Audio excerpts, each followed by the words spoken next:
दिल्ली में बढ़ते प्रदूषण के बाद एयर क्वालिटी इंडेक्स का स्तर लगातार बेहद खराब स्थिति में बना हुआ है, जिसके बाद से सरकार ने कई बड़े कदम उठाए हैं। बढ़ते प्रदूषण को देखते हुए दिल्ली में 10 नवंबर तक 5वीं कक्षा तक स्कूल बंद कर दिए गए हैं, तो वहीं 6वीं से लेकर 12वीं तक के लिए ऑनलाइन क्लासेस ली जा सकेंगी। कंस्ट्रक्शन के काम पर पूरी तरह से बैन लगा दिया गया है। दिल्ली में जगह जगह पर एंट्री पॉइंट्स पर सख्ती बढ़ा दी गई है, जिससे दिल्ली में आने वाले वाहनों पर रोक लगाई जा सके। साथ ही कचरा जलाने पर भी नजर रखी जा रही है। बढ़ते प्रदूषण से निपटने के लिए दिल्ली में आग बुझाने वाली फायर ब्रिगेड को मैदान में उतार दिया गया है। सड़कों पर टैंकर्स के जरिए पानी का छिड़काव किया जा रहा है, ताकि धूल को नीचे बिठाया जा सके, ताकि एयर क्वालिटी इंडेक्स गिरे। लेकिन ये इंतजाम फिलहाल तो कारगर साबित नहीं हो रहा है। जो डस्ट पोल्यूशन को कंट्रोल करने के लिए जो कंस्ट्रक्शन बंद किया गया है, दिल्ली के अंदर जो वाहनों पे BS3 पेट्रोल और BS4 के डीजल गाड़ियों पे जो प्रतिबंध है, उसको कैसे ज़्यादा से ज़्यादा जो है उसको स्ट्रिक्टली कड़ाई के साथ लागू किया जाए। जो जगह जगह कूड़े जल रहे हैं, जगह जगह जो बायोमास बर्निंग हो रही है, उसको कैसे कंट्रोल किया जाए। तो अभी हमारी स्ट्रेटजी ये है कि सख्ती के साथ जो है पोल्यूशन को कंट्रोल करने वाले नियमों को जमीनी स्तर पे लागू किया जाए। बीते हफ्ते से लगातार दिल्ली पर जबरदस्त प्रदूषण के मारे सरकार के सारे इंतजामों के बाद भी लगातार एयर क्वालिटी इंडेक्स बदतर हो रहा है। प्रदूषण की गंभीर स्थिति को देखते हुए दिल्ली NCR में ग्रैप का चौथा चरण लागू कर दिया गया। बढ़ते प्रदूषण और ग्रैप 4 लागू करने को लेकर पर्यावरण मंत्री गोपाल राय ने आज दिल्ली में सचिवालय में दोपहर 12 बजे MCD, NDMC, ट्रांसपोर्ट के साथ साथ दिल्ली पुलिस, ट्रैफिक पुलिस समेत अन्य सभी संबंधित विभागों की एक बैठक बुलाई है। कनॉट प्लेस का जो स्मॉग टावर है, सरकार और उच्च न्यायालय के आदेश का उल्लंघन करके केंद्र सरकार द्वारा नियुक्त अधिकारी ने मनमानी तरीके से उसे बंद किया। उसके खिलाफ कार्रवाई करने के लिए भी हमने रिकमेंड किया कि तुरंत इस पे कार्रवाई की। पंजाब के पराली के धुएं का आज दिल्ली पे उतना असर नहीं है जितना हरियाणा, उत्तर प्रदेश का है। क्यों? क्योंकि हवा की स्पीड ही नहीं है। हवा जब चलेगी नॉर्थ वेस्ट की, जब हवा चलेगी तभी तो पंजाब से पराली यहां आएगी। अभी तो जो इसके चारों तरफ का धुआं है वही इसको चोक कर रहा है। हरियाणा में जो पराली जल रही है, जो उत्तर प्रदेश में पराली जल रही है, उसी का धुआं तो दिल्ली पहुंच रहा है, हवा ही नहीं चल रही है। 10 गुना ज्यादा मामले हरियाणा के मुकाबले पंजाब से पराली आ रही है। क्यों नहीं मुख्यमंत्री, ये सब चिट्ठी चिट्ठी जो खेल रहे हो, क्यों नहीं पर्यावरण मंत्री गोपाल राय या क्यों नहीं मुख्यमंत्री अरविंद केजरीवाल जी पंजाब को तलब करके कहते हैं कि भाई साहब 10 गुना ज्यादा पराली आ रही है हरियाणा के मुकाबले और बाकी स्टेट्स के मुकाबले, क्यों नहीं वहां पराली रोकी जाती? सिर्फ और सिर्फ इस चीज को कि हमारा कसूर तो है नहीं। अरे कसूर आपका नहीं है तो भैया किसका कसूर है ये भी बता दीजिए।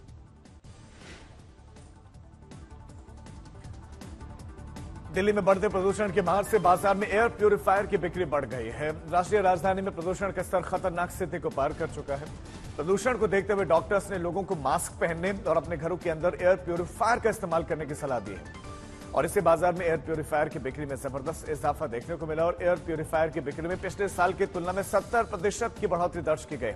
राजधानी में प्रदूषण से खुद को बचाने की कमान जनता ने अपने हाथ में ही संभाल ली है, तो दूसरी तरफ दिल्ली में खराब होती हवा से बचने के लिए पहाड़ों का रुख लोग करने लगे हैं।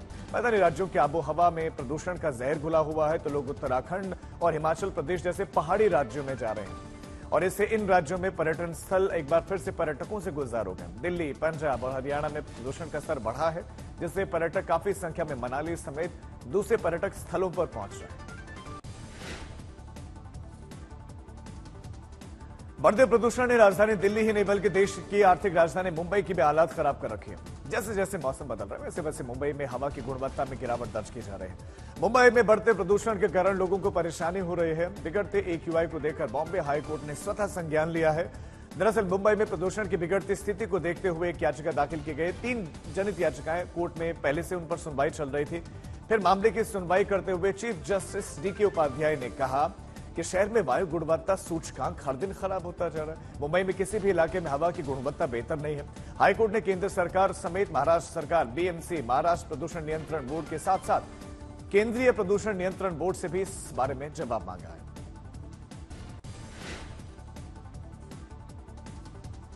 31वें दिन पहुंचे इसराइल और हमास की जंग। इसराइल गजा युद्ध में अब तक 9,770 से ज्यादा फिलिस्तीनियों के मरने का अनुमान है।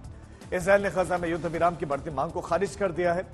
इजरायली सैनिकों का कहना है कि फिलिस्तीनी इस्लामी समूह हमास के खिलाफ अपने अभियान को तेज करने के लिए हम तैयार हैं। इजरायली प्रधानमंत्री बेंजामिन नेतन्याहू ने मांग की है कि 7 अक्टूबर को हमास के हमलों के दौरान पकड़े गए सभी 240 से ज्यादा बंधकों को वापस कर दिया जाए। इजरायल की सेना ने गजा पर हवाई हमले के साथ साथ जमीनी हमला भी जारी रखा हुआ है। इराक ने अमेरिकी विदेश मंत्री एंटनी ब्लिंकन की अपने देश की यात्रा के विरोध में बगदाद की सड़कों पर लोगों ने विरोध किया है और इराकी लोग सड़कों पर उतरे। ब्लिंकन बगदाद में अघोषित रूप से रुके, जहां पर उन्होंने इराकी नेताओं के साथ मुलाकात की और हमास के साथ इजरायल के युद्ध पर बढ़ते तनाव के बीच में क्षेत्र का दौरा किया। ब्लिंकन ने कहा कि अमेरिकी अधिकारी गजा में मानवीय ठहराव सुनिश्चित करने के लिए काम कर रहे थे, जिससे सबसे अधिक सहायता प्राप्त करने और हमास के बंधकों को बाहर निकालने में मदद मिलेगी। अब बड़ी खबर बैटिंग ऐप से संबंधित है। केंद्र सरकार ने महादेव बैटिंग ऐप समेत अवैध सट्टेबाजी वाले 22 ऐप और वेबसाइट्स को ब्लॉक करने का आदेश दिया है। महादेव बैटिंग ऐप केस में ईडी प्रवर्तन निदेशालय के नेतृत्व में अवैध सट्टेबाजी ऐप सिंडिकेट के खिलाफ चल रही जांच के बीच में आईटी मंत्रालय ने इन ऐप्स को बैन करने का आदेश दिया है।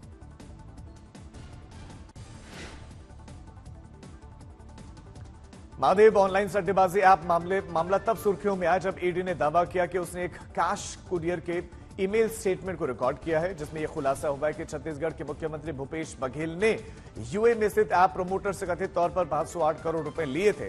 बीजेपी ने प्रेस कॉन्फ्रेंस करके एक वीडियो भी जारी किया। प्रमुख प्रशांत अग्रवाल जी के जब मेरा मीटिंग हुआ उसके बाद से मैंने अब तक 508 करोड़ रुपए दे चुका है। हमारे बघेल साहब, बिट्टू भैया और उनके जो लोग हैं उनको मैंने 508 करोड़ रुपए दिया है।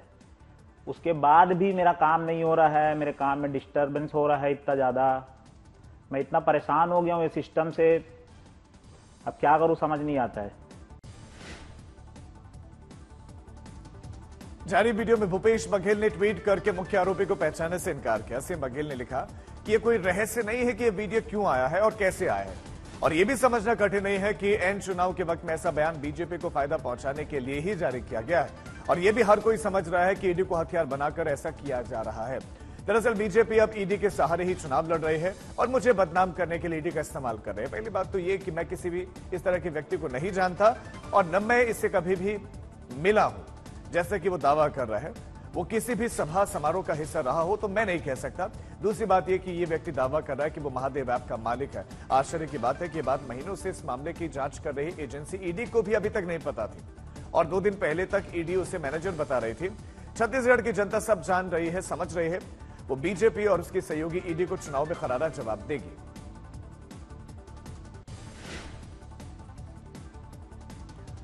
हरियाणा के मुख्यमंत्री मनोहर लाल खट्टर ने करनाल से लेकर चंडीगढ़ तक एक बस में सफर किया। हरियाणा रोडवेज की बस और रास्ते में यात्रियों के साथ उन्होंने बातचीत की।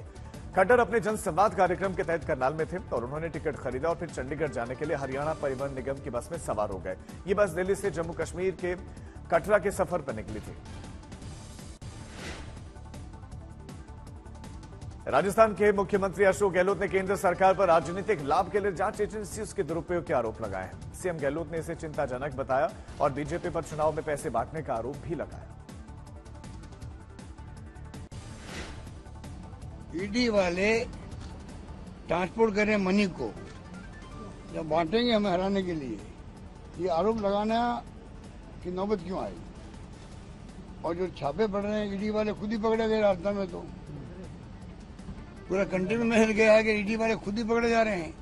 तो ये मुझे चिंता दूसरी है, ये इतनी इम्पोर्टेंट एजेंसियां हैं ईडी, सीबीआई, इनकम टैक्स, जो अपराध करते हैं उनको पकड़ना आवश्यक है, तभी रेवेन्यू आएगी सरकार के खजाने के अंदर। अगर इकोनॉमिक ऑफेंडर के आप ध्यान दोगे ही नहीं, बदले लेने की भावना से आप खाली सरकार घिराओगे, बनाओगे, तो आप बताइए कि उनका क्या, वो तो छूट रहे हैं, उनके ध्यान जा नहीं रहा इन लोगों का, जिनके लिए ईडी बनी हुई है, सीबीआई बनी हुई है, इनकम टैक्स का काम है, उस पर ध्यान नहीं जा रहा है। अगर इनकी विश्वसनीयता कम हो जाएगी, क्रेडिबिलिटी कम हो जाएगी, नुकसान तो देश को ही होगा ना। अशोक गहलोत आज सरदारपुरा से नामांकन दाखिल करेंगे और कांग्रेस प्रमुख खड़गे भी रहेंगे मौजूद। नामांकन के बाद गहलोत जोधपुर में एक रैली को संबोधित करेंगे। राजस्थान के मुख्यमंत्री अशोक गहलोत जोधपुर की सरदारपुरा सीट से कांग्रेस के उम्मीदवार हैं। इस मौके पर कांग्रेस प्रभारी सुखजिंदर सिंह रंधावा और कांग्रेस प्रदेशाध्यक्ष गोविंद सिंह डोटासरा समेत कई वरिष्ठ नेता भी मौजूद रहेंगे। चुनाव से पहले बीजेपी के राष्ट्रीय अध्यक्ष जेपी नड्डा ने बिलासपुर में पेंड्रा में जनसभा को संबोधित किया और नड्डा ने कांग्रेस पर जमकर निशाना साधा। छत्तीसगढ़ में उन्होंने कहा कि फिर से बघेल और कांग्रेस को लेकर अगर आए तो फिर लूट की गारंटी पक्की होगी।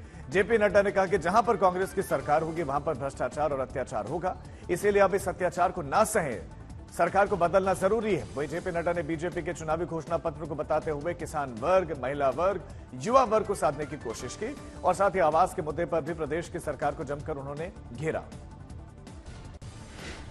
मार्गदर्शन किया, इन्होंने तो महादेव को भी नहीं छोड़ा, महादेव को भी नहीं छोड़ा। 5,000 करोड़ रुपए का घोटाला, और ये जो चुनाव लड़ रहे हैं इसमें असीम दास ने बताया है 508 करोड़ रुपए चुनाव लड़ने के लिए भूपेश बघेल को दिया गया। बंगाल क्रिकेट एसोसिएशन ने कोलकाता के ईडन गार्डन्स में भारत बनाम दक्षिण अफ्रीका मैच के बाद विराट कोहली को उनके 35वें जन्मदिन पर एक सुनहरा बल्ला और केक भेंट किया। जन्मदिन पर विराट कोहली ने देश को शानदार रिटर्न गिफ्ट दिया। वनडे क्रिकेट में उन्होंने 49वां शतक लगाकर सचिन की बराबरी की।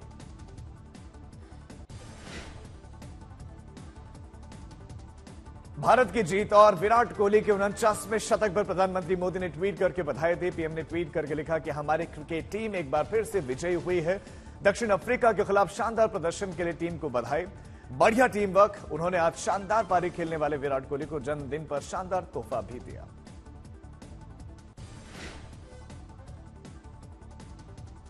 समाजवादी पार्टी नेता स्वामी प्रसाद मौर्य ने विराट कोहली को भारत रत्न देने की मांग की।